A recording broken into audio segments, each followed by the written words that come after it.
Good evening, kids. Today we will learn about the frog life cycle.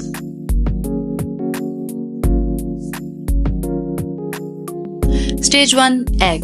Eggs are laid in a group in the water by the frog.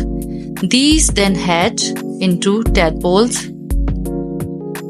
Stage 2, tadpole. When the eggs hatch, tadpoles emerge. These are the larvae of the frog. Stage 3, tadpoles with 2 legs.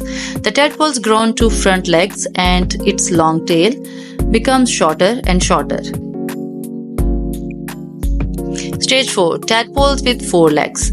During its growth, the tadpole turns into a frog, a carnivorous land animal moving with 4 legs and breathing with lungs. Stage 5, young frog. The juvenile frog grows front legs and its tail gradually becomes shorter until it's no longer there. There are nutrients within its tail that it absorbs as food. Stage 6, adult frog. As the frog develops into an adult, it will begin to eat insects. It can take up to 4 years before T frog becomes fully mature.